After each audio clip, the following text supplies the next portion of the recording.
Orar entonces, Padre, te alabamos en el nombre de Jesús, te agradecemos por esta noche. Permítenos, Señor, entender tu palabra y que todo lo que hagamos sea para glorificar tu nombre y que lo que podamos, Señor, aprender también lo podamos poner en práctica. Te agradecemos en el nombre de Jesús. Amén.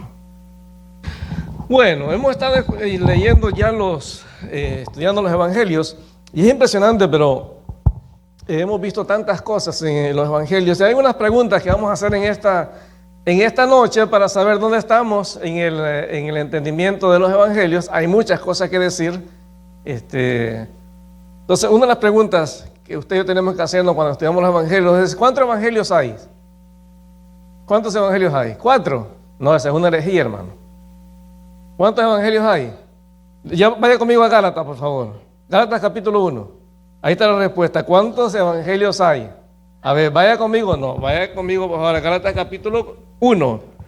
Gálatas capítulo 1, ahí nos dice cuántos evangelios hay. Gálatas capítulo 1, versículo 6. Mira cómo le dice Pablo a los Gálatas, versículo 6. Estoy maravillado de que tan pronto, desde el viernes pasado que estudiamos, os hayáis alejado del que os llamó por la gracia de Cristo para seguir un evangelio diferente. No que haya otro, sino que hay muchos que os perturban y quieren pervertir el evangelio de Cristo. Mas aún nosotros o un ángel del cielo os anunciare otro evangelio diferente del que os hemos anunciado, sea anatema. Como antes hemos dicho también, ahora os repito, si alguno os predicare diferente evangelio del que habéis recibido, sea anatema. ¿Sí? ¿Cuántos evangelios hay? 1. Ahora, ¿cuántos relatos del evangelio hay? Hay 4. Si usted lee en su Biblia, arriba dice el evangelio según Mateo.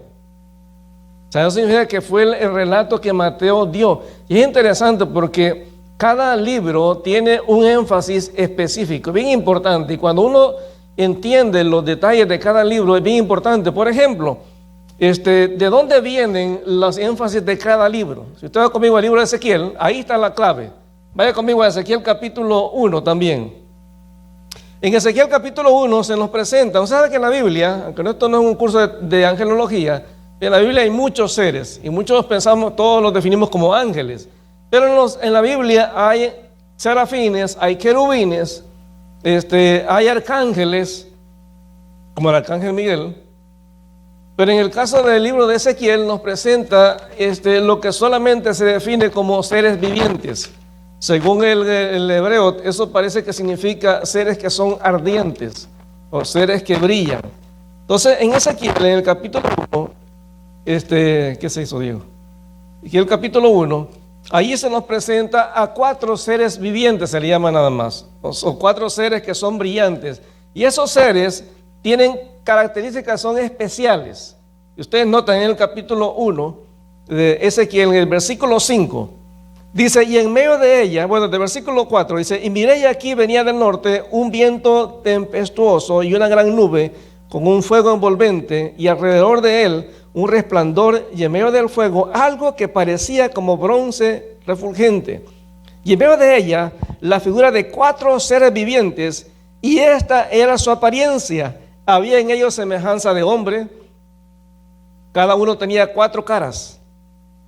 O sea, la figura era como de una persona caminando, o sea, el cuerpo. Pero dice que cada uno tenía 4 caras y 4 alas, y los pies de ellos eran derechos, y la planta de sus pies como planta de pie de becerro, y centellaban a manera de bronce muy bruñido.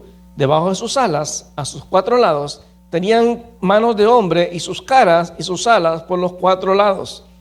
Con las alas se juntaban el uno al otro, no se volvían cuando andaban, sino que cada uno caminaba derecho hacia adelante. Y el aspecto de sus caras era cara de hombre y cara de león al lado derecho de los 4, y cara de buey a la izquierda de los 4. Asimismo había en los 4 cara de águila. Estos seres tenían 4 alas y tenían 4 rostros. Entonces Dios está demostrando en este caso son seres que están delante de la presencia de Dios. También Ezequiel menciona en capítulo 3, versículo 13, dice: oí también el sonido de las alas de los seres vivientes que se juntaban la una con la otra, y el sonido de las ruedas delante de ellos, y el sonido de gran estruendo. De alguna manera estos seres tenían pezuñas, y hay otros seres que tenían ruedas. ¿Cómo? No sabemos. Simplemente Ezequiel tratando de describir lo que él está viendo. Pero tenemos que entender que cuando los profetas o los apóstoles describen algo, ellos lo están viendo desde el punto de vista de lo que ellos conocen. Por ejemplo, si usted le quiere explicar a una persona en nuestros países cómo es el otoño acá, usted le va a describir como usted lo entiende. Pero posiblemente esa persona no entiende cuando te dicen, oye, ¿cómo es el frío en Canadá? Bueno, yo lo que uso es la figura, bueno, abre el congelador y metes la mano.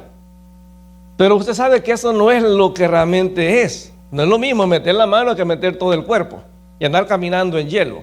Entonces Ezequiel, cuando ve estos seres, dice que tienen 4 rostros. Tienen rostro de hombre, rostro de buey, rostro de león y también de águila. Entonces cada uno de estos representaba un evangelio. ¿Por qué decimos esto? Porque, por ejemplo, el libro de Mateo cuando escribe la figura supuestamente que tenía la carátula, se acuerdan que en ese tiempo no había libros, sino que eran pergaminos, eran pieles. Entonces en la piel de portada del libro de Mateo era un león. Simbolizaba, eso significaba que Mateo, su énfasis era presentar a Jesús como el rey. Pero cuando vamos a Marcos, la carátula o la portada del Evangelio de Marcos era un buey. Simbolizaba el aspecto de siervo de Jesús. Cuando vamos a Lucas, la carátula del libro del Evangelio de Lucas era un hombre, que era para simbolizar o ejemplificar lo que era la humanidad de Cristo. Y cuando vamos al Evangelio de Juan, era un águila, que es un símbolo de la divinidad. Todas las culturas, su Dios principal tiene cara de águila. Por ejemplo, los egipcios, era Ra, que era un hombre, una figura de un hombre grande con una cabeza de águila. Entonces, cada evangelio tiene un énfasis. Por ejemplo, cuando vamos a Mateo, ustedes saben que nosotros vimos la otra vez, Ángel nos explicaba que hay 2 genealogías. Y la genealogía cada genealogía tiene un énfasis totalmente diferente. Por ejemplo, cuando vamos a Mateo capítulo 1, vaya conmigo, Mateo capítulo 1. Mientras buscamos Mateo, una pregunta. ¿Cuántos apóstoles escribieron los evangelios? ¿Cuántos apóstoles escribieron los evangelios? No es una trampa, hermano, es una pregunta. ¿Cuántos apóstoles escribieron los evangelios? 4 apóstoles. ¿Perdón? ¿Cuántos apóstoles escribieron? Lucas no era apóstol, Lucas era médico. Juan era apóstol y Mateo era apóstol. ¿Y Marcos?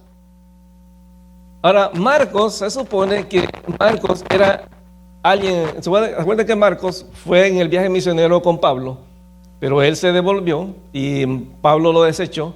Pero en el capítulo 5 de Primera de Pedro, ahí lo menciona Pedro como un hijo amado. Entonces la historia nos dice que Marcos lo que hace es escribir lo que vivió Pedro. O sea, es lo que Pedro le relató. Recuerden que Pedro es una persona de vulgo. O sea, de una persona, un pescador que no tenía preparación académica. Entonces parece que Marcos fue como el secretario. ¿Por qué? Porque todos los que escribe Marcos, la persona que escribió el Evangelio de Marcos tuvo que estar ahí. Entonces cada libro tiene un enfoque. Y decía, hay una película que les recomiendo mucho que se llama El Caso de Cristo. El Caso de Cristo es la historia de un periodista que al inicio tiene un encuentro con una señora que es cristiana en un restaurante. Y él es ateo completamente con la esposa, pero en el restaurante la niña se está ahogando y una señora que es enfermera le aprieta por el estómago, entonces ella expulsa. Entonces cuando le dan las gracias dice, no, es que Dios nos mandó para acá. Ahora, que tú le digas eso a una persona atea es como muy fuerte. Y aunque él pues lo hace broma, es chiste. Pero a la esposa le queda la curiosidad y un momento se le aparece en el hospital para darle como un regalo, ¿verdad? A la enfermera. Y es interesante que cuando ya están ahí está bien, Ahí, ya cuando están allí, ella empieza a compartir el evangelio. Entonces, este periodista, como es ateo, él trata de buscar como una evidencia de que el evangelio es falso, que la Biblia es falsa. Y él empieza una investigación completa y tiene todo un lugar lleno de información. Y hay un momento que alguien le dice, mira, aquí hay dos opciones. O esto es cierto, o esta es la gran mentira que puede haber. Ahora lo que tienes que hacer es atacar el punto, el centro de lo que es la fe cristiana. ¿Cuál es el centro de la fe cristiana? La resurrección.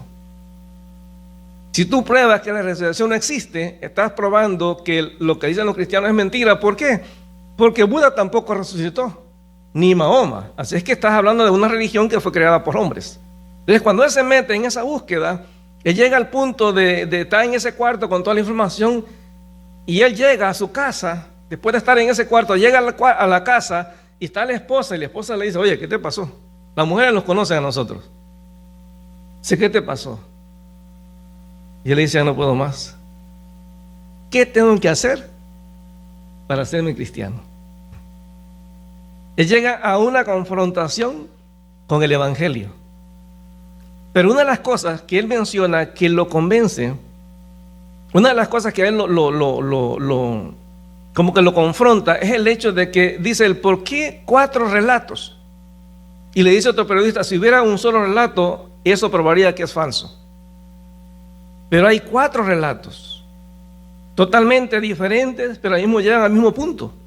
Entonces dice, por ejemplo, si tú vas como periodista, hay un accidente en una esquina, un accidente de carro, y tú llegas y le preguntas a las personas qué pasó, y todas te dicen lo mismo, hay algo falso. Pero cuando cada persona te empieza a dar su versión, es porque cada persona vio un aspecto de lo mismo que pasó. Entonces cuando vemos a Mateo vio algo, enfatizó el aspecto de lo que es la realeza de Jesús. El hecho de que Jesús es el rey de los judíos, que era importante porque Mateo está escribiendo para los judíos. Pero cuando vas a Marcos su énfasis es los milagros de Jesús. Porque Jesús vino a servir. Jesús dice, yo no he venido para ser servido, no para servir, y para dar mi vida en rescate por muchos. Pero cuando vas a Lucas es muy humano. Lucas es muy humano, y Lucas es una investigación que hizo. Pero cuando vamos a Juan no le interesan los milagros ni los discursos de Jesús. A Juan le interesa probar que Jesús es Dios, es el águila. Entonces cada uno tiene un énfasis. Ahora, ¿por qué hay 2 genealogías? No es porque digamos a Mateo dijo, bueno, yo voy a poner estos porque estos son los que yo encontré, y Lucas dijo, no, yo voy a poner otros. Hay un enfoque, o sea, todo va remarcando el énfasis y quiere dar cada uno de ellos. Si Mateo escribió para los judíos, ¿quiénes son las personas más importantes para los judíos? Abraham, David, son las personas más importantes. ¿Por qué? Porque con Abraham inicia la nación judía. Con David inicia el periodo del reino. David es el rey escogido. Todo se enfoca con David. Todo lo que David hizo es importante para el pueblo. Por ejemplo, la Biblia habla, estudiamos el miércoles pasado el Salmo 65 y habla de Sión. Sión es la ciudad de David, Jerusalén. Es importante, entonces para ellos David es lo más importante que puede haber como rey. Porque ellos veían que en todo el libro de Reyes, el libro de Jueces, de Samuel, siempre Dios compara a cualquier rey con David. Si un rey hacía algo malo, decía, este no hizo conforme a lo que hizo David. Y cuando el rey era recto, decía, este hizo conforme a su padre David. Siempre David era el modelo. Entonces, cuando vamos a la genealogía de Mateo en capítulo 1, Mateo sabe que para el judío eso es una cuestión de orgullo. Es lo importante Es como, por ejemplo, si yo le empiezo a hablar a alguien aquí de mi país, a lo mejor le interese, pero no es lo mismo que tú hables con uno de tu país. El nacionalismo, bueno, Mateo conoce eso. Y Mateo lo que está enfatizando es que Jesús es el rey de los judíos, no el rey del mundo. O sea, a él no le interesa eso. Es el rey de los judíos. Por eso cuando él empieza en Mateo capítulo 1, dice el libro de la genealogía de Jesucristo, hijo de David, hijo de Abraham, los 2 personajes importantes. ¿Por qué? Porque a Abraham le fueron dadas las promesas de que iba a ser padre de muchedumbres. Y David se le dijo que él iba a ser, su reinado pues iba a ser eterno. Entonces tenía que enfatizar ese aspecto de lo que es que el pueblo reconociera que Jesús realmente es el Mesías.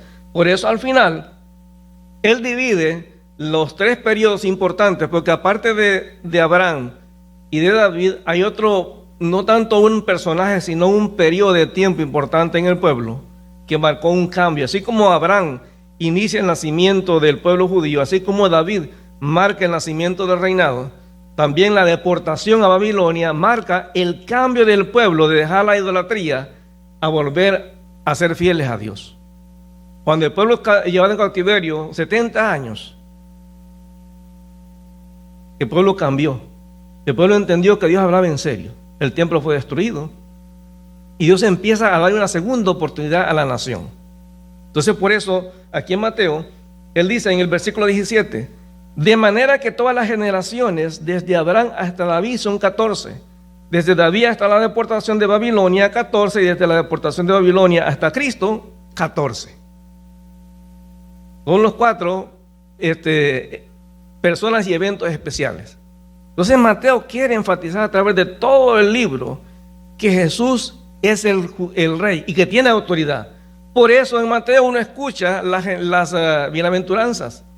O por aquí en Mateo repite una y otra vez: oíste que fue dicho, pero yo les digo. O sea, Jesús está diciendo: yo tengo más autoridad que Moisés, que Abraham. Yo tengo más autoridad que todos ellos. Entonces por eso Mateo trata de enfatizar el hecho de que ellos como judíos deben de aceptar a Jesús porque es el Mesías prometido. Entonces Mateo va a enfatizar todo su libro a través de eso. Y establece su autoridad cuando hace el cambio de la nación judía hacia la iglesia que van haciendo. Recuérdense, la orden de predicar el evangelio nunca fue solamente para la nación judía. Cuando uno va a Mateo, a Génesis capítulo 12, la promesa de Dios fue de que en él serían benditas todas las familias de la tierra. ¿Cómo termina el evangelio de Mateo? Enviando a la iglesia a predicar el evangelio a todas las naciones de la tierra. Entonces el evangelio de Mateo cumple esa función. Jesús es el rey y el pueblo debe de reconocer su reinado. Ahora, como Mateo trata de establecer la línea, el derecho de Jesús a tener el trono, el reinado de David, es por eso menciona allí en el versículo 1 de Mateo, versículo 2, dice: Abraham engendró a Isaac, Isaac a Jacob, Jacob a Judá y a sus hermanos, Judá engendró a Tamar y a Fares y a Sara, y sigue hablando, y luego dice en el versículo 6: Isaí engendró al rey David, y el rey David engendró a Salomón, de la que fue mujer Urías. Salomón engendró a Jeroboam. Entonces, si usted observa, si usted toma esta genealogía y se va al libro de Primera y Segunda de Samuel y Reyes, estos son los reyes. Todos los que están aquí son los hijos de la descendencia de David, son los reyes. Desde cuando llegamos al versículo 15, dice: Eliú engendró a Eleazar, Eleazar a Matán, y Matán a Jacob, y Jacob engendró a José, marido de María, de la cual nació Jesús, llamado el Cristo. Entonces Mateo está tratando de probarle a los judíos que Jesús viene de esa línea. Ahora está mencionando a Jacob. Jacob, aunque no era el papá en lo físico, en lo sanguíneo de Jesús, pero sí era la figura que le pasaba el reinado a Jesús en el aspecto legal, porque era su papá en el aspecto legal. Entonces cuando vamos al libro de Lucas no le interesa que los judíos reconozcan a Jesús como el rey. Por eso cuando vamos a la genealogía de Lucas no le interesa detenerse en Abraham. Si ustedes observan en Lucas capítulo 3, Lucas como su énfasis es meterse, enseñar a la gente que Jesús es el hombre que trae esperanza, es el hombre que trae un mensaje de amor, de paz, de hecho Lucas es el que habla del nacimiento de Jesús. ¿Se acuerda que Mateo lo habla también, el mensaje que le da María? Pero aquí en Lucas capítulo 3, si usted observa la genealogía, tiene un aspecto diferente. Porque en el versículo 3:23 dice, Jesús mismo al comenzar su ministerio era como de 30 años, hijo, según se creía, de José, hijo de Elí. Explicaba Ángel que Elí realmente era el papá de María. Pero lo que va a hacer Lucas, a través de la genealogía de aquí que está presentando, es probar que en el aspecto sanguíneo, también Jesús tiene derecho al trono por el lado sanguíneo, porque María también era de la descendencia de David, de otro hijo, pero igual descendiente de David. Entonces igual tenía derecho al reino. Pero lo interesante es esto, que usted observa en el versículo 31, dice, hijo de Mela, hijo de Mainán, hijo de Matata, hijo de Natán, hijo de David, hijo de Isaí, y sigue hablando, y luego sigue en el versículo, déjenme ver aquí hasta dónde está, versículo 33, hijo de Aminadab, hijo de Arán, hijo de Escrón, hijo de Fares, hijo de Judá, hijo de Jacob, hijo de Isaac, hijo de Abraham. Pero no se detiene en Abraham, él sigue hasta abajo, y sigue en el versículo 38, hijo de Enos, hijo de Set, hijo de Adán, hijo de Dios. O sea, que se va hasta el final, porque Lucas no está interesado en el pueblo judío, interesado en el mundo, en que el mundo entienda que Jesús no vino por los judíos nada más.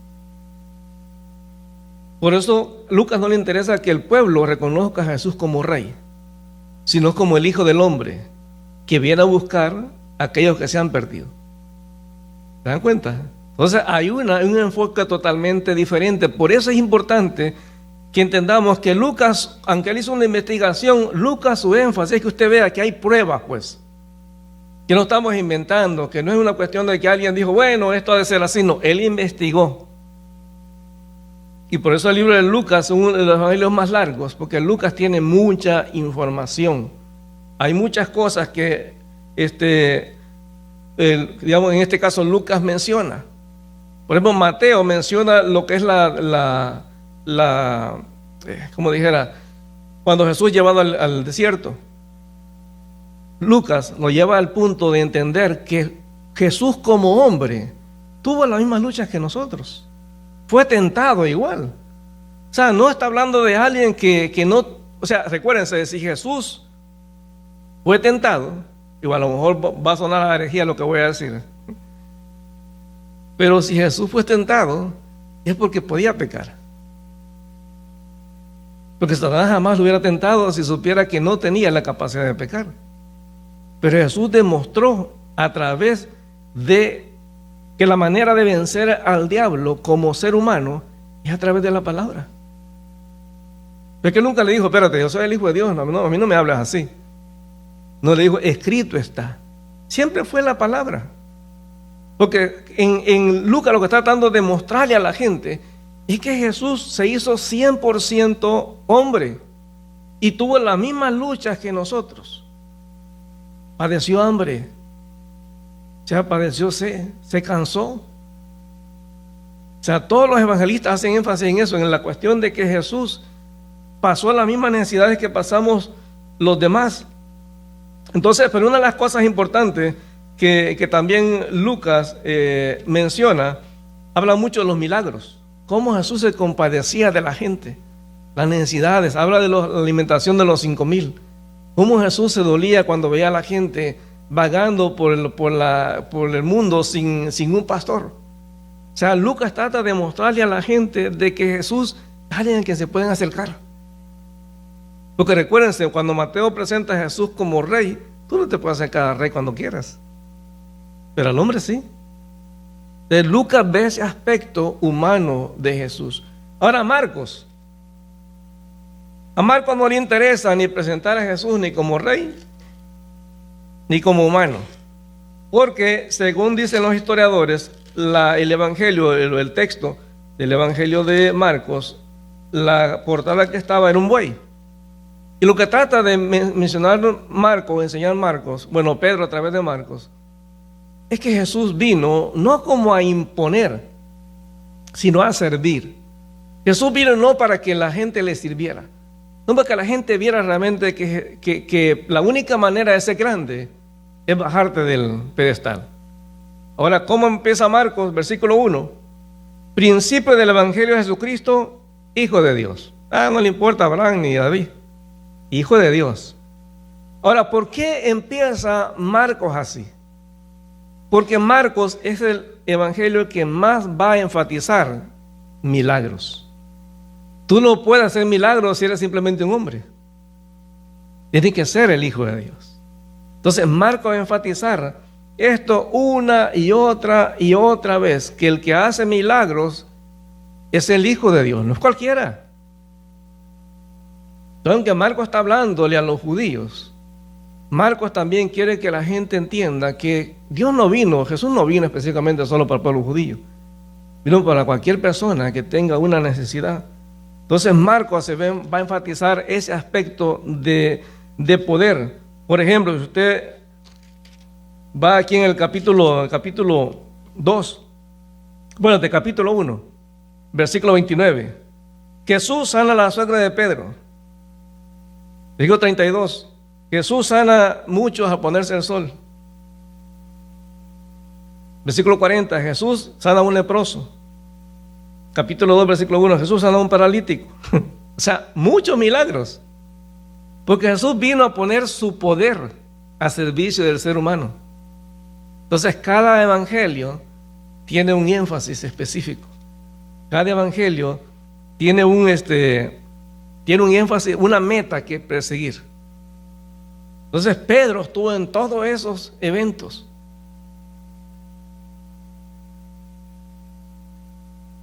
Una de las cosas que también Marcos enfatiza mucho es el tema del reino de Dios.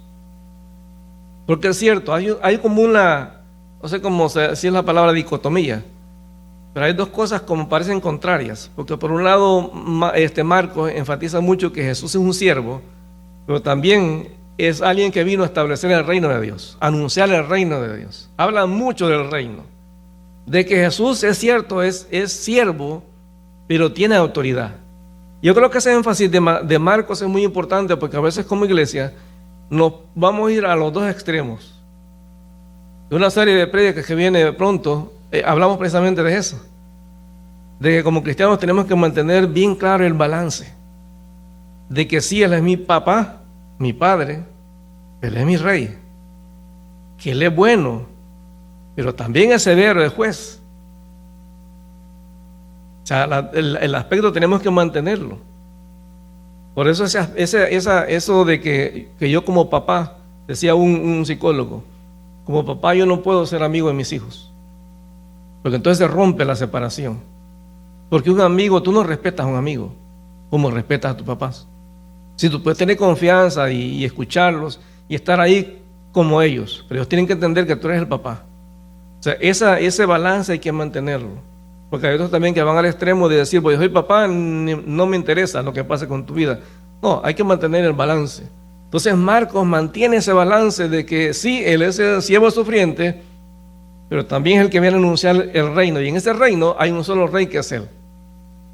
Pero cuando vamos a Juan supuestamente en la portada de su libro era un águila.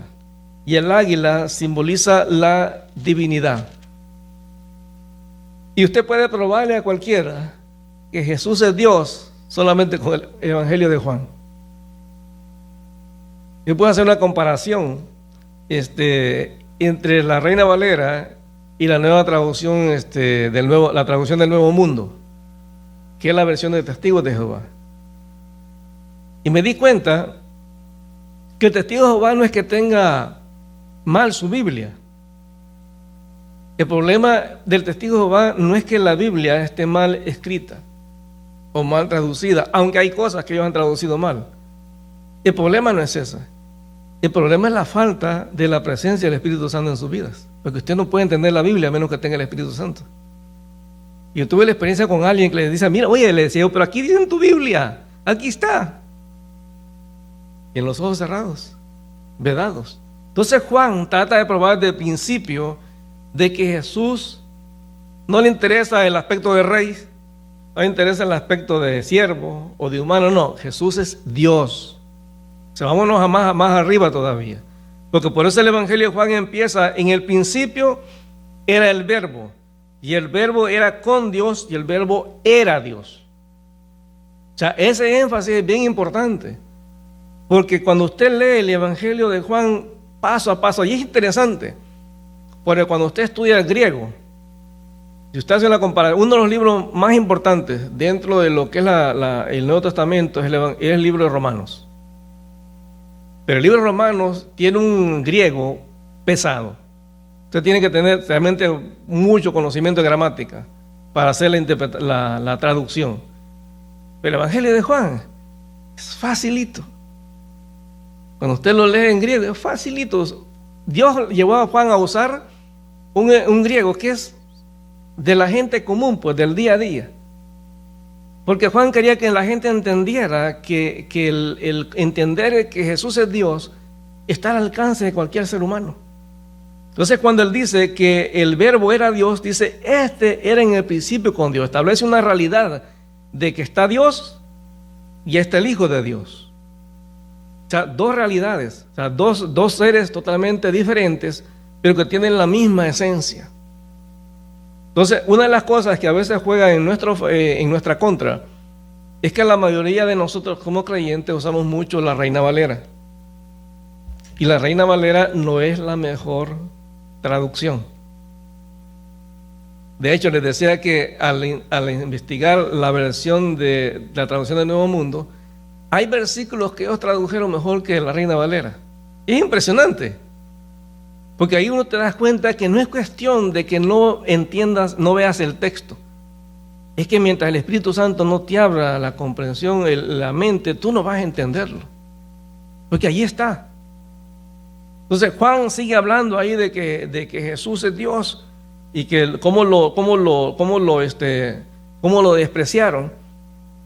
Dice acá siempre en Juan capítulo 1, versículo 18. Juan capítulo 1, versículo 18. Este versículo es clave. Ustedes saben que estuvieron mucho tiempo hablando con Ángel sobre este versículo, pues si Moisés vio a Dios o no lo vio. Claro que Moisés vio, pues lógico, una teofanía de Dios. Pero dice en el versículo 18, a Dios nadie le vio jamás. El unigénito Hijo que está en el seno del Padre, Él le ha dado a conocer. ¿Alguien tiene su celular ahí que busque la nueva traducción del Nuevo Mundo de los Testigos de Jehová, este versículo? Se va a sorprender lo que dice. ¿Sabe? Es impresionante. Porque te das cuenta que a veces no es cuestión de que no esté accesible la palabra. El problema es que si el Espíritu Santo no te da entendimiento, jamás la vas a entender. Como dice en su versión, ¿quién tiene otra versión con la Reina Valera? Nueva traducción, la traducción del Nuevo Mundo se llama. ¿Alguien la tiene? Traducción del Nuevo Mundo. Es la versión de los Testigos de Jehová. La Nacar Colunga, que es católica, también lo traduce bien. Es una de las mejores versiones en español. ¿Alguien lo encontró? La nueva traducción del Nuevo Mundo. Del Nuevo Mundo, Testigos de Jehová. Claro, ellos han ido cambiando las versiones porque se han dado cuenta que metieron las patas en la traducción. Pero lo que ellos tradujeron en el griego así está. Traducción del Nuevo Mundo. O versión del Nuevo Mundo, ¿sí? Juan 1, 18.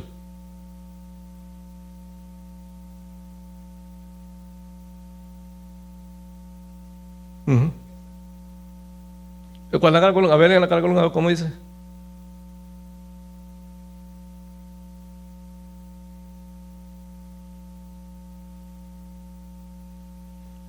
¿Qué hay diferencia de ese con la versión de la Reina Valera? Ok, espérame otra vez. A ver, ¿qué dice otra vez? Léelo otra vez.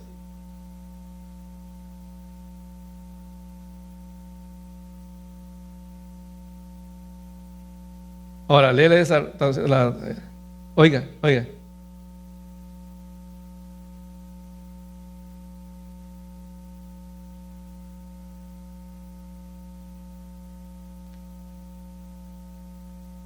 Ahora, ¿qué es lo que está en ese versículo, en esas versiones que no está acá?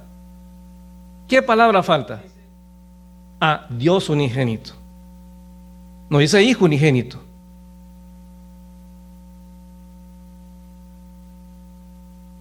Ahora, ¿por qué no lo entienden? Es que no se trata de ver el texto, se trata de que el Espíritu Santo tiene que abrirte la mente. ¿Qué es lo que dijo Pablo en Corintios? Que los judíos leían a Moisés, pero tienen un velo y no podían entender. Ahí está claro, dice el Dios unigénito. Ahora, ¿cómo se salvan entonces ellos de esto? Porque Juan te enfatiza a todo lo largo del Evangelio de Juan que Jesús es Dios. ¿Cómo lo hacen? Bueno, poniendo la primera palabra Dios en mayúscula, la segunda en minúscula, para decir que este Dios Padre es mayor, porque de Dios con mayúscula y luego está Dios con minúscula. ¿Cuál es el problema? Que en griego están las dos en minúscula. Porque para nosotros, ¿qué siente usted cuando alguien está escribiendo algo y escribe Dios en minúscula? ¿Qué siente usted? ¿Pero por qué? No, pero es que la palabra Dios es una palabra común. No es el nombre de Él. ¿Cómo se llama Dios? Jehová. Ese es el nombre propio, o Yahweh. O Jesús, o Espíritu Santo. Ese es el nombre de Dios. Como te diga papá. Pero papá es un nombre común. Bueno, Dios es un nombre común. Entonces la palabra Dios acá en este texto está, en ese versículo, está en minúscula 2 veces. Porque ese es nosotros como latinos que tenemos esa maña, pero en la otra cultura no. Es como yo siento a veces raro cuando en inglés dicen el Holy Ghost, como el fantasma santo, como que suena para el Espíritu Santo, ¿sí? Sí, así se dice en inglés, ¿sí? Ah, para Dios, sí. Para Dios el Padre, el Eterno. Y viene más del contexto judío. Entonces, Juan trata de probar, ¿entiende? Pero otra vez, ¿por qué Juan enfatiza tanto la divinidad de Cristo en varios pasajes? Porque Juan sabía que tú no puedes aceptar a Jesús como rey en tu vida, como Dios hombre que se vino a acercar al ser humano, como el rey que es siervo, que vino a mostrarte que Dios está realmente buscando al ser humano, hasta que no lo aceptes como Dios. No puedes. Tienes que pasar por esa experiencia. Si tú aceptas a Jesús como tu Señor y Salvador, pero crees que Jesús es un ser humano como cualquiera, eso no es conversión. Yo me acuerdo que una vez se armó acá una discusión, no me acuerdo, uno de los hermanos estaba dando la clase y era sobre el bautismo. Y nos dimos cuenta cómo dentro de la iglesia, y por eso estoy enfatizando esto, de la divinidad de Cristo, porque habían dos personas creyentes de muchos años, con dos opiniones, dos puntos de vista totalmente opuestos. Estamos hablando del bautismo. En el bautismo usted sabe que dice que bauticemos en nombre del Padre, del Hijo y del Espíritu Santo, y lógico, entonces te mete a la Trinidad.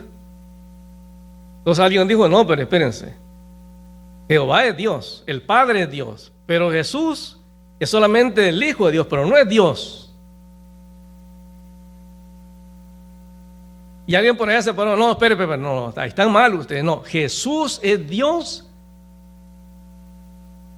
y Jehová es un nombre más que se le ha dado a Jesús.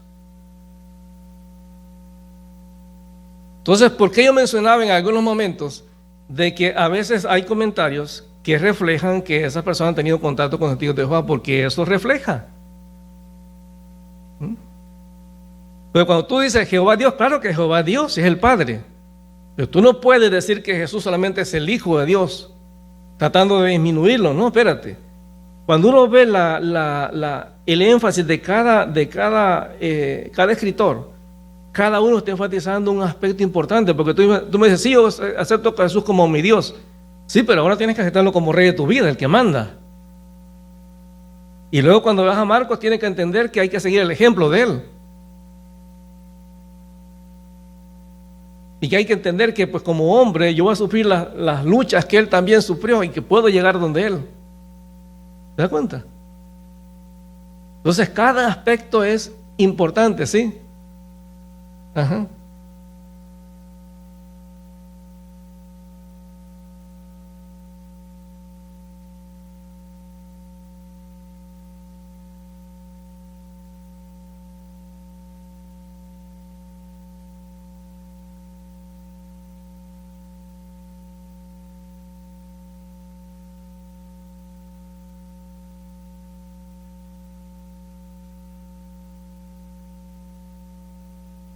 Bueno, pero es que la palabra Señor se usa para los tres. Ahora, hay que entender que en la Trinidad hay una, es cierto, hay una, debemos buscar bien hay una administración, ¿ok? Y es claro que el Hijo siempre le va a dar la gloria al Padre. Jesús fue claro en eso. Por eso cuando le dicen, Maestro bueno, ¿qué tengo que hacer para dar la vida eterna? ¿Qué dice Jesús? ¿Por qué me llama bueno? Solamente hay uno bueno, que es Dios. De Jesús siempre su énfasis fue honrar al Padre. Cuando resucita a Lázaro, ¿cuál es la reacción de Jesús antes de orar, cuando de mandarle a Lázaro que salga? Padre, gracias, porque yo sé que tú siempre me oyes. Pero para que estos vean que tú me enviaste, Lázaro, ven fuera. Siempre es hacia el Padre. Pero cuando viene, cuando va a mandar al Espíritu Santo, tú dices, va a venir el Consolador, otro que es igual a mí. Dice, Él les recordará las cosas que yo les he enseñado. Ahora, Jesús nos dice, si ustedes blasfeman al Padre, ya nunca van a poder tener perdón ni en este siglo ni en el futuro. Tampoco Jesús dice, si ustedes blasfeman contra mí, no van a tener perdón ni en este siglo ni en el futuro. Pero cuando llega el Espíritu Santo, ¿qué dice Jesús? Cualquiera que blasfeme contra el Espíritu Santo no tendrá perdón ni en este siglo ni en el venidero. ¿Pero por qué? Si supuestamente el Espíritu Santo es menos que Jesús y que el Padre. Cada uno tiene una función que el otro, por decirlo así, ha decidido no cumplir. Por ejemplo, ¿quién te escoge para la salvación? No es el Espíritu, ni el Hijo, es el Padre. Él nos escoge para la salvación de antes de la fundación del mundo. Ahora explíqueme, ¿por qué el Padre no fue a la cruz? Porque el Padre no tiene cuerpo humano, ni el Espíritu Santo. Ahora, ¿por qué Jesús tuvo que irse? Se había resucitado, ¿por qué se fue? No, pero hay una razón. ¿Perdón? No, Jesús estaba ahí, ya había resucitado, fue glorificado, podía entrar a cualquier lugar, ya no estaba sometido a la cuestión de espacio ni materia. Pasaba, pues, dice Lucas, que él entró cuando estaba el aposento y estaba la puerta cerrada. O sea, ya la materia ya no era un limitante para él. ¿Por qué Jesús tuvo que irse si había resucitado? ¿Sí? Bueno, sí es cierto, iba a preparar lugar para nosotros, pero hay otra razón más todavía. Sí, yo sé que tenía que venir el Espíritu Santo, pero ¿cuál es la razón?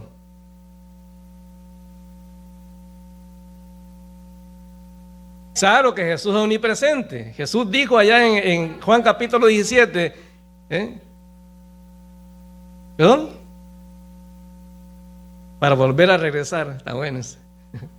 Sí, todas esas cosas, todo lo que dicen es cierto. Hay una razón básica que tiene que ver con la manera en que ellos se administran. Hermano, Jesús con cuerpo humano no puede estar dentro de cada persona.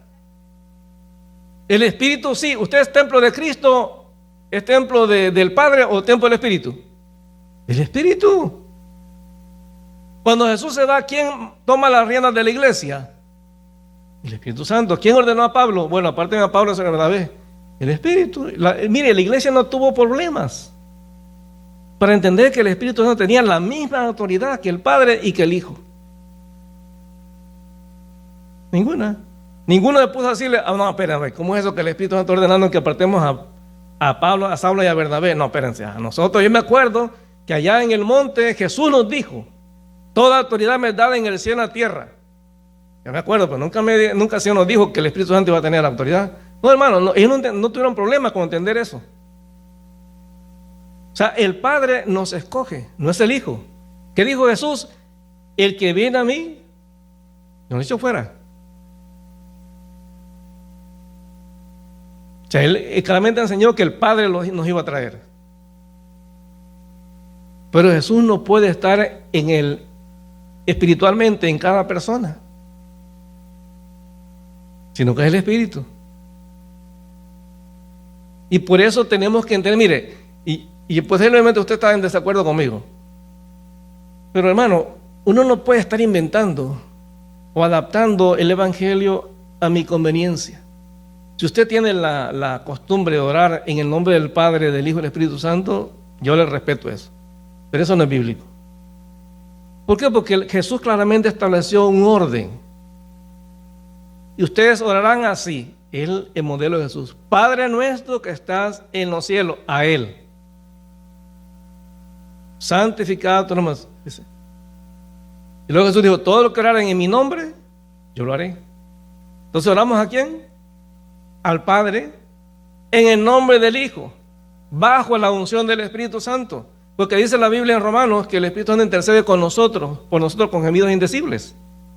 Entonces cada uno tiene una función. Ahora, ¿quién le da los dones a la iglesia? ¿El Padre? No, hermanos, es el Espíritu. El único que da, digamos, lo que llaman los 5 dones ministeriales es Jesús en Efesios, que es el apóstol, el profeta, evangelista, pastor y maestro. Pero todos los dones los da el Espíritu Santo. Ahí lo explica claramente Pablo en Romanos, en 1 Corintios 12. O sea, hay un orden establecido de ellos y nadie rompe ese orden. El problema es que nosotros tratamos de ponerlos como uno superior al otro, hermano, en el orden de ellos, que nosotros además nunca vamos a entender. Fíjense, cuando veíamos Apocalipsis, la Biblia nunca nos dice que en el cielo hay 3 tronos. Pero Jesús dijo, bueno, mismo Esteban dijo: veo al Hijo del Hombre sentado a la diestra de Dios Padre. Bueno, ¿dónde estaba Jesús entonces si Dios está en su trono? En el mismo trono. Pero la gente evangeliza un trono grandote donde está el Padre, luego un trono más chiquito donde está Jesús, y uno más chiquito donde está el Espíritu Santo. No, hermano, es el mismo trono.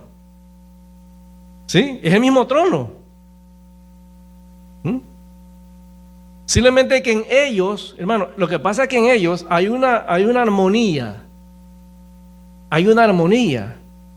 Fíjese cómo, por decirlo así, y otra vez trato de ser lo más claro posible. Cuando Moisés, por ejemplo, le pide a Dios que se muestre a él, Dios usa una forma, no sabemos si humana o divina, para que Moisés lo vea. Pero dice que Moisés vio la espalda de Dios.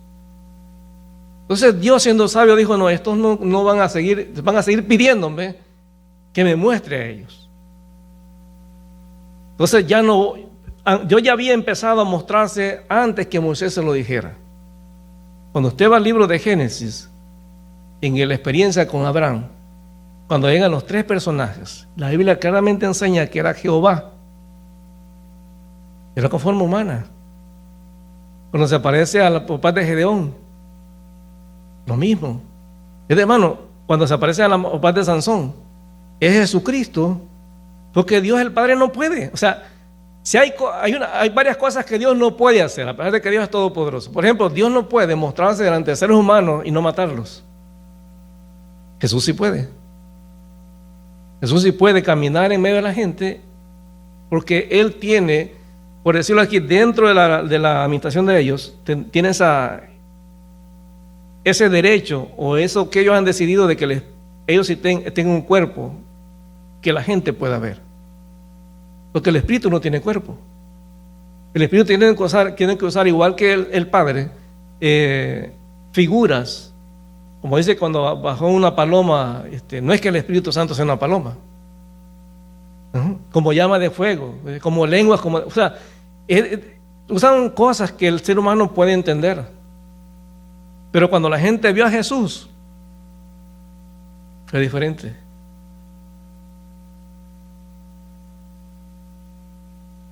No, porque la Biblia dice que Jesús habite por la fe en nuestros corazones. Es que otra vez uno trata de hacer la diferencia, hermano. Ajá, sí. O sea, habla del Espíritu de Dios, habla del Espíritu de Cristo, habla del Espíritu de Cristo, el Espíritu Santo, el Espíritu de Dios. O sea, en la palabra nosotros somos los que la hacemos complicado, porque queremos que sea 1, 2, 3, 4. Y yo pienso que entender a Dios es como tratar de entender las matemáticas. Si yo le pongo a usted, y lo vamos a hacer en un momento. Si yo pongo aquí una multiplicación, 120 por 40, yo le digo a un guatemalteco, un colombiano, a un chileno, a un nicaragüense, venezolano, mexicano, cubano, y que me hagan la operación, cada uno tiene un sistema diferente. Yo no sabía eso. Yo me acuerdo que en la clase de francés la maestra hizo eso, nos puso a hacer una división y empieza. Y ella decía, pero ¿y dónde sacaron eso? El resultado era el mismo, pero el proceso totalmente diferente. Entonces, no podemos entender por qué cada país tiene su método, pero el resultado es el mismo. Entonces, no podemos tratar de entender a Dios en 100%, no se puede, hermano. Tiene que ser por la cuestión de la fe. Pero la Biblia claramente establece principios que no podemos violar. El Padre no puede morir en la cruz, no puede. Ese es un problema que se da con aquellos que vienen de un trasfondo unitario. Dios dice, no, solamente Jesús es Dios. Entonces, ¿cuál es el problema? Cuando llegan los teólogos liberales dicen, entonces Dios se murió. Entonces el mundo se quedó 3 días sin Dios. ¿Cómo explica usted eso entonces? ¿Qué es lo que dicen entonces los unitarios? No, lo que pasa es que quien murió fue Jesús, no Cristo. Bueno, hermano, Jesús es Jesucristo, es el mismo. Son las dos naturalezas unidas. ¿Se dan cuenta? Entonces cada uno tiene una función específica y nadie puede, digamos, como tratar de no todo lo vamos a entender, hermano, es imposible. Por eso, digamos, muchas veces cuando llegamos a este tema de la Trinidad, o de la divinidad de Cristo, hay que quedarnos con lo que la palabra dice, pero hay que ser, yo siempre digo, hay que ser objetivos y ser humildes para entender que no todo lo sabemos y que hay cosas que tenemos que ver en el texto, entendiendo que, hermano, esta es una traducción. Y ahora que hemos estado dando las clases de francés, era interesante, porque en mi clase tenía dominicanos, tenía colombianos, mexicanos, y tenía una de Filipinas, y era terrible. Cuando me decían, pero ¿cómo se hizo eso en español? Les decía mi versión salvadoreña. De hecho, hoy apareció un video de un hondureño en España. Llega a la policía porque lo asaltan en la calle y llega a la policía y le dice a la policía, oye, necesito poner una denuncia porque me asaltaron allá a 2 cuadras. Y el policía se le queda viendo y le dice, ¿de dónde eres? Y Honduras, bueno, espérame un segundo, voy a llamar al traductor. Y el hondureño le dice, pero espérate, si hablo español como tú, ¿no me estás entendiendo? Dice, pues sí. Bueno, explícame. Oiga, ni yo le entendí, pues. Ni yo le entendí lo que estaba diciendo y estamos allá en la par. Entonces el policía, el español, le dice, no, espérate, voy a llamar al traductor porque no te entendí nada de lo que me dijiste. Entonces cuando vamos a la palabra, hay que quedarnos con la palabra, pero lo recomendable, tengo otras versiones para que vea. Pero en general, la Reina Valera le lleva al texto tal como es. Y hay cosas que son sencillas, simplemente que uno tiene que decirle al Señor, que el Señor también nos muestre qué es lo que Él quiere. Y hay varios pasajes que en este caso Juan, que trata de enfatizar en lo que es la divinidad de Cristo. Por ejemplo, en el capítulo 5 de Juan. Yo sé que lo van a ir viendo en detalle con Ángel.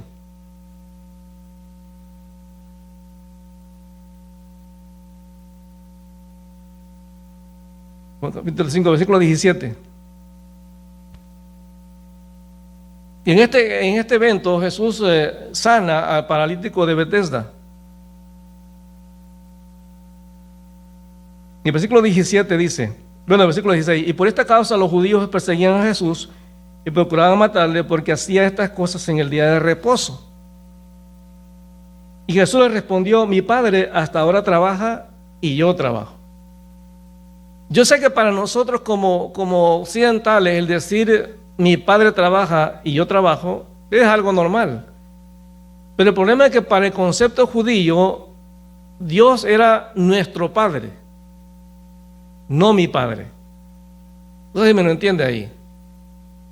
Pero el judío podía decir, sí, Dios es nuestro Padre, es decir, como nación.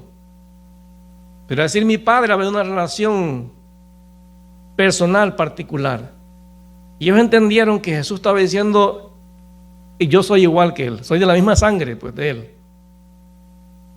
Entonces para el judío entendía claramente que Jesús estaba tomando una posición divina que no le correspondía. Por eso dice en el versículo 18, porque hay que entender una cosa, yo lo puedo entender de una manera, pero vea cómo lo entendieron ellos como judíos.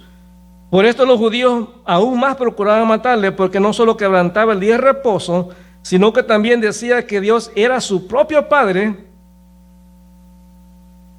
¿Se dan cuenta? Es diferente. Diferente, o sea, ellos entendían de una manera diferente a lo que nosotros entendemos. Pues Jesús es el Hijo de Dios. Sí, pero para ellos si estaba diciendo Jesús que Él es igual a Dios. Estaban reafirmando, o sea, ellos estaban entendiendo que Jesús le estaba diciendo, oigan, yo soy igual a Jehová, el Dios que ustedes adoran. Y eso exigía una lucha, porque Jesús le estaba diciendo, oigan, tienen que adorarme como lo adoran a Él. Tienen que respetarme como lo respetan a Él. Tienen que tomar mi palabra como es la de Él. Por eso Jesús muchas veces dice, oyeron que fue dicho.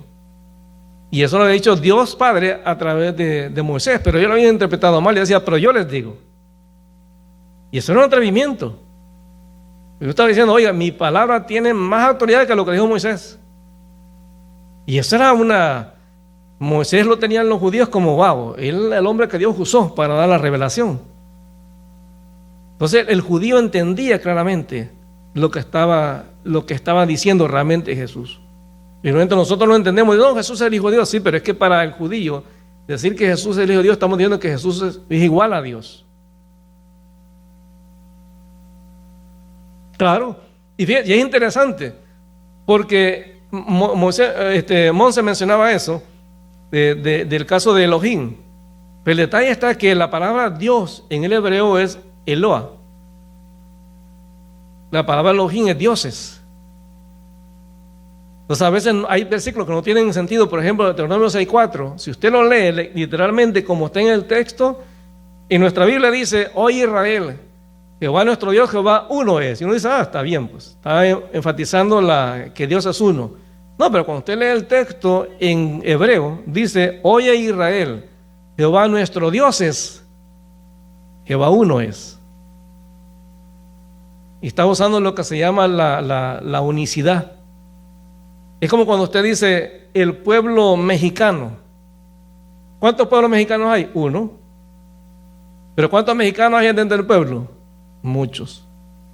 Entonces Dios dice, siempre usa la palabra Elohim, y aunque muchos dicen que tiene que ver con majestad, pero realmente es el plural. Por eso en los salmos usan la palabra El para referirse a Jehová. Entonces Juan enfatizando a través de todos estos textos, o sea, Juan se enfocó en como registrar todo lo que Jesús dijo acerca de su unidad. Por ejemplo, si usted va conmigo también un poco más adelante, versículo 19. Respondió entonces Jesús y les dijo, de cierto os digo, no puede el Hijo hacer nada por sí mismo, sino lo que ve hacer al Padre. Esta es una ofensa, hermano. Porque Jesús está diciéndole que Él sí puede ver al Padre. Pues si eso era imposible. Dice, porque todo lo que el Padre hace, hace en este momento, también lo hace el Hijo igualmente. O sea, yo tengo el mismo poder que Él, pues. Porque el Padre ama al Hijo y le muestra todas las cosas que Él hace, y mayores obras que ésta le mostrará, de modo que vosotros os maravilléis. Porque como el Padre levanta a los muertos y les da vida, así también el Hijo a los que quiere da vida. Mire, hermano, todo el texto, tú estás enfatizando que Él es igual al Padre, que Él es igual a Jehová. O sea, póngase en el contexto. Usted imagina la cara de furia que tenía esa gente. Y el deseo que tenían de matarlo. Porque Jesús está declarando de diferentes formas de que Él es Dios. Versículo 24. Bueno, 22, perdón. Porque el Padre a nadie juzga, sino que todo el juicio lo dio al Hijo, para que todos honren al Hijo como honran al Padre. Mire, es que todo el texto enfatiza lo mismo. El que no honra al Hijo, no honra al Padre que le envió. De cierto os digo que el que oye mi palabra y cree al que me envió tiene vida eterna y no vendrá a condenación, mas ha pasado de muerte a vida. De cierto os digo, viene la hora y ahora es cuando los muertos oirán la voz del Hijo de Dios y los que la oyeren vivirán. Porque como el Padre tiene vida en sí mismo, así también ha dado al Hijo tener vida en sí mismo. Y también le dio autoridad de hacer juicio por cuanto es el Hijo del Hombre. Si esa gente, me imagino que estaba con las piedras, pero como no era su momento de matar a Jesús, pero el mensaje de Jesús es claro. Él está dando un mensaje que ellos estaban entendiendo, que Jesús estaba declarando que era Dios mismo, que era Jehová ahí pues en carne y hueso. ¿Se dan cuenta? Entonces todo el libro de Juan enfatiza eso, y nosotros no podemos llegar a una comprensión clara de lo que es Jesús como rey, como lo presenta Mateo, o Jesús como siervo, como lo menciona Marcos, o como hombre, como lo menciona Lucas, a menos que entendamos que Jesús es Dios. ¿Sí? Es lo mismo. Y esos eran judíos, hermano. Es que a mí ha visto al Padre. Ahora vean también, por favor, en el otro pasaje también que habla en el capítulo 10, que es un pasaje muy, muy conocido.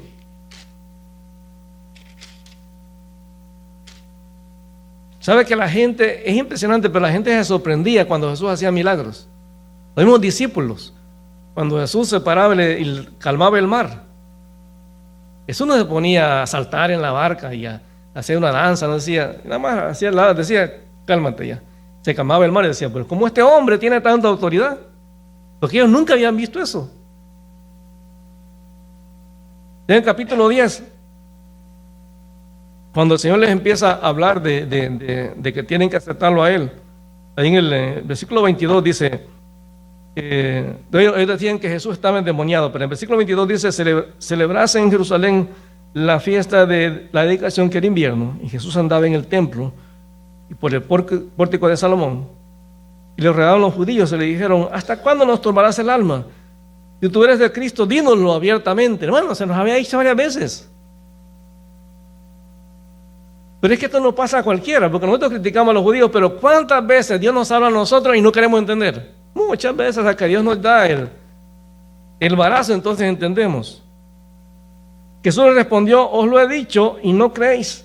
Las obras que yo hago en nombre de mi Padre, ellas dan testimonio de mí. Pero vosotros no creéis porque no sois mis ovejas, como os lo he dicho.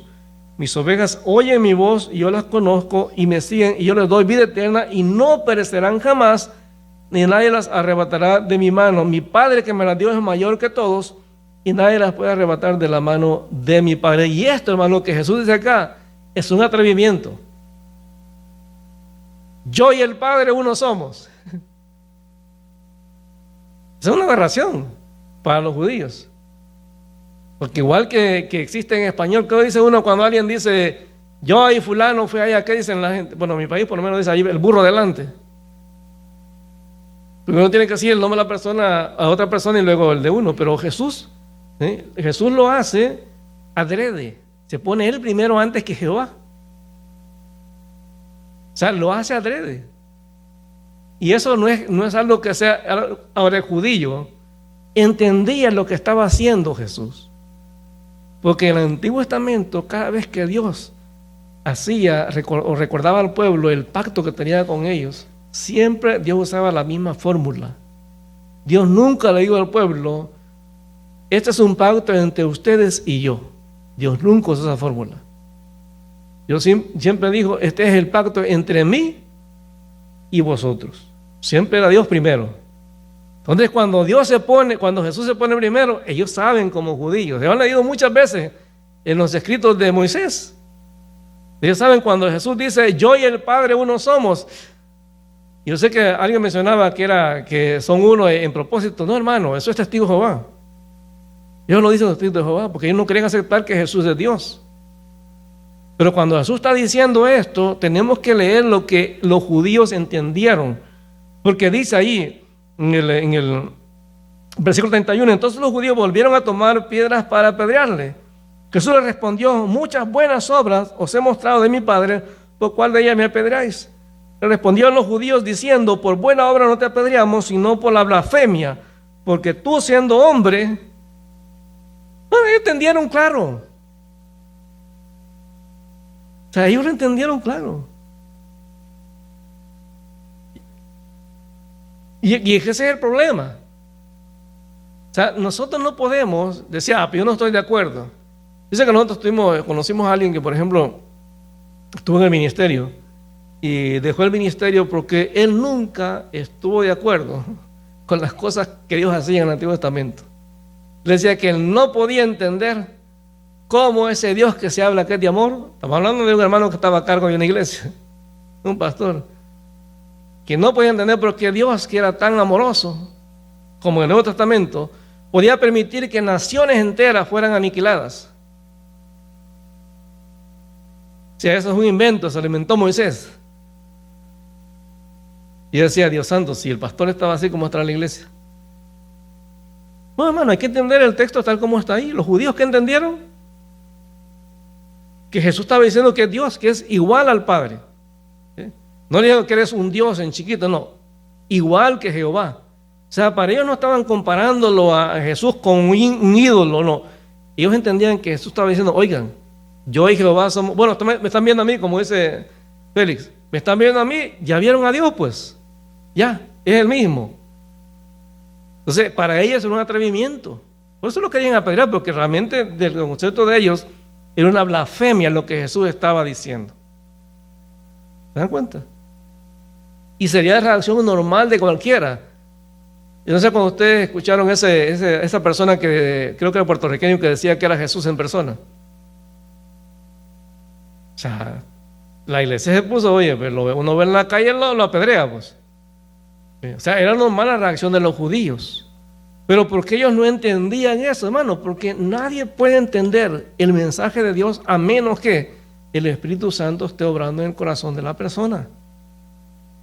¿Sabe por qué a veces hay conflicto en nuestras iglesias? Porque la palabra de Dios se da y hay gente que no entiende, más simplemente no quiere. No quiere, ahí está.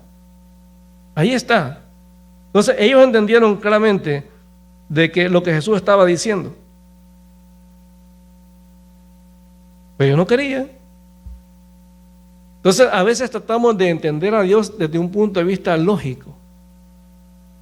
Bueno, ellos han decidido en su, ¿cómo le dijera? En su forma de ser, qué parte va a ser cada uno. O sea, hay cosas que de alguna manera ellos se autolimitaron.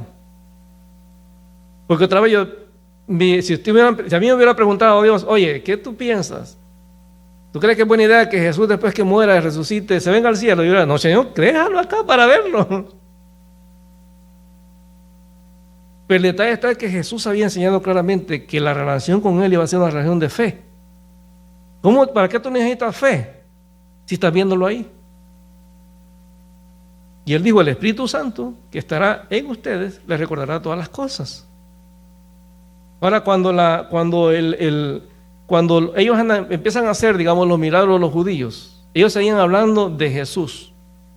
Cuando Pedro y Juan van al templo y ven al paralítico, le dicen: lo que tengo te doy, en el nombre de Jesús, levántate. Y usted va poco a poco en la iglesia, va entendiendo que quien está haciendo las cosas es el Espíritu. El Espíritu Santo. Y ellos entonces empiezan a someter al Espíritu. Y no hay conflicto. Simplemente que hay una manera de entenderlo. Ahora, el problema es que cuando uno ve al Padre, al Hijo y al Espíritu Santo como el mismo Dios, a veces uno tiene la tendencia a decir, bueno, no hay problema, entonces yo puedo orar al Espíritu Santo en el nombre del Padre. Hermano, ya hay algo que Dios ha establecido.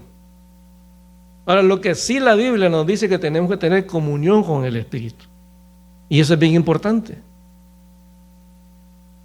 O sea, hablar con Él. ¿Cómo usted tiene comunión con el Espíritu? Hablando con Él, contándole sus cosas.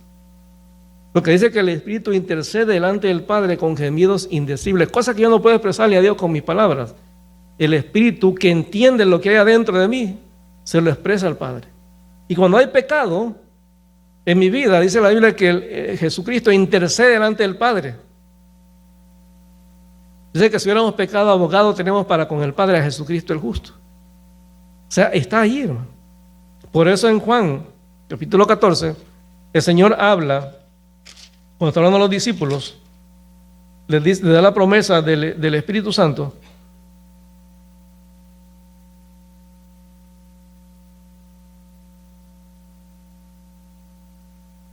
En el versículo 17, y el versículo 16 dice, yo rogaré al Padre y os dará otro consolador, otro igual que yo, para que esté con vosotros para siempre. Y el Espíritu de verdad, el cual el mundo no puede recibir porque no le ve ni le conoce, pero vosotros le conocéis porque mora con vosotros y estará en vosotros. No os dejaré huérfanos, vendré a vosotros. Versículo 20, en aquel día vosotros conoceréis que yo estoy en mi Padre y vosotros en mí y yo en vosotros. El que tiene mis mandamientos y los guarda, ese es el que me ama, y el que me ama será amado por mi Padre, y yo le amaré y me manifestaré a él. Le dijo Judas, no el Iscariote, Señor, ¿cómo es que te manifestarás a nosotros y no al mundo? Respondió Jesús y le dijo, el que me ama, mi Padre, mi palabra guardará, y mi Padre le amará, y vendremos a él y haremos morada con él. Y es interesante porque no dice, y vendremos y viviremos en él. Porque vive en el creyente es el Espíritu. Entonces cada uno tiene una función. Y Dios no le preguntó a nadie si estaban de acuerdo o no. Él decidió en su soberanía hacerlo así. Entonces por eso como iglesia, y yo les decía en alguna oportunidad, que la iglesia cristiana está dividida en tres tipos de iglesias. Lo que se llaman las iglesias azules, las iglesias verdes y las iglesias amarillas. ¿Cuál le gusta a usted? Bueno, las azules, son las azules, las azules, las rojas y las amarillas. Las verdes son las que todo es Jehová. Hablan de Jehová y alaban a Jehová. Y Jehová es el centro de todo. Hay iglesias donde el centro es la iglesia roja, son donde el centro es Jesucristo. Oran a Jesús en el nombre de Jesús. Y es interesante porque se oye hasta raro cuando dice, Señor Jesús, te pedimos y oramos en el nombre de Jesús. Estás orando a Jesús en el nombre de Jesús, no tiene sentido. Y las iglesias que son amarillas son las que todo es Espíritu Santo. Entonces el Padre y el Hijo pasan al segundo plano y todo es Espíritu Santo. Oran al Espíritu Santo, le cantan al Espíritu Santo y adoran al Espíritu Santo. Cuando la Biblia dice que no podemos hacer esa separación. En la iglesia tenemos que entender que Dios el Padre tiene que estar ahí. Cuando dice que Dios habita en la alabanza de su pueblo es porque es Dios. Es Dios. Entonces tenemos que entender que ellos han decidido de una manera soberana tener una administración y cada uno tiene una función específica que el otro no se mete. Y no podemos discutir nosotros y tratar de entender eso. Vea lo que dice nada más para terminar 1 Corintios.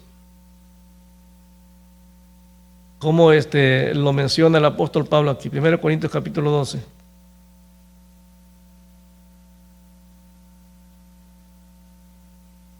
Versículo 4. 12:4. Vea cómo el apóstol Pablo, antes de hablar de los dones, establece claramente la autoridad y la función de cada uno de las personas de la Trinidad. Primero dice el versículo 4, ahora bien, hay diversidad de dones, pero el Espíritu es el mismo. Versículo 5, y hay diversidad de ministerios, pero el Señor, o sea, Jesús, es el mismo. Y hay diversidad de operaciones, pero Dios que hace todas las cosas en todos es el mismo.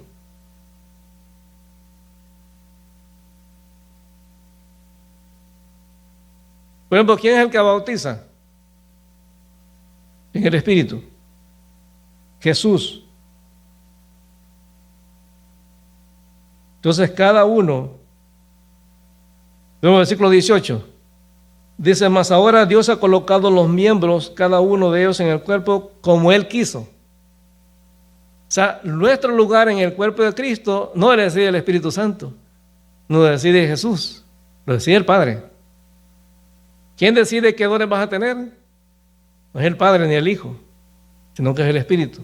No sabemos, podríamos conjeturar si ellos tienen su reunión allá en el cielo y dicen, mira, oye, ¿qué don le damos a este? No, pero la Biblia claramente establece que quien da los dones es el Espíritu. Entonces cada uno tiene una función y Juan da mucho énfasis en que entendamos. De hecho, cuando Juan escribe las 3 cartas, las escribe precisamente porque en la iglesia empezó a surgir enseñanzas de los gnósticos, de que decían que, bueno, algunos decían que Jesús realmente fue un espíritu, otros decían que pues realmente había sido alguien que pues tenía cierta capacidad, no sé, mental de engañar a la gente. Ahí hubo tanta enseñanza que vino, y el apóstol Juan en las 3 cartas reenfatiza que tenemos que entender que Jesús es Dios. Entonces por eso es importante ver cada evangelio. Cada uno tiene su importancia y cada uno va a ver detalles. Y eso es lo que hace valioso al evangelio. Recuérdense, hay un solo evangelio, el evangelio de Cristo.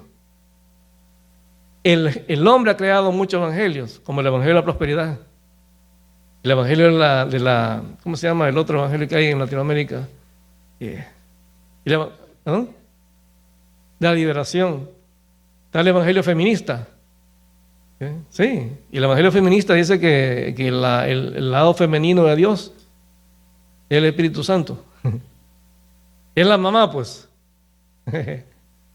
Es Dios Madre. Existe el evangelio negro. Dice que, pues, que la gente de color pues tiene como una prioridad, ¿verdad? Porque fueron esclavos y todo eso, la pobreza. Entonces, como de los pobres del mundo, de los pobres va a ser el reino. Entonces hay tantas cosas que la gente cree, pero hermano, el evangelio enfatiza una sola cosa: que Jesús es rey y que Él vino a dar su vida en rescate por nosotros. Esa es la sencillez del evangelio. Entonces nosotros lo que tenemos que hacer es valorar tanto lo que enseña Mateo, porque Mateo es clave, hermano. Lo que enseña Marcos, lo que enseña Lucas y lo que enseña Juan, todo es clave, es importante. Así que yo le animo a que no se pierda ninguna clase, porque cada clase uno se sorprende, porque yo digo, cuando uno va leyendo, dice, ay, qué tremendo todo lo que hay. Y cada aspecto es importante. Yo le digo, mire, cómprese otra versión aparte de Reina Valera. Cómpresela. O tenga la aplicación. De hecho, hay un programa que se llama eSword. Si usted tiene computadora, ese programa es muy bueno. Yo tengo en mi computadora como 40 versiones de Biblia. Y es muy bueno porque usted le pone nada más comparar y un solo versículo se compara en todas las versiones. Y es interesante cómo uno aprende. Porque tenemos una traducción. Y usted y yo que vivimos en un país donde hay 2 idiomas oficiales, uno se da cuenta de que una palabrita en francés puede significar una frase de hecho, hay palabras que existen en español que no existen ni en inglés ni en francés. Por ejemplo, dígame cómo se dice en una palabra, consuegro en francés.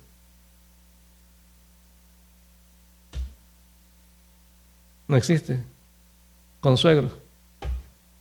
No existe. Hay varias palabras que no existen, no saben cómo las inventamos nosotros.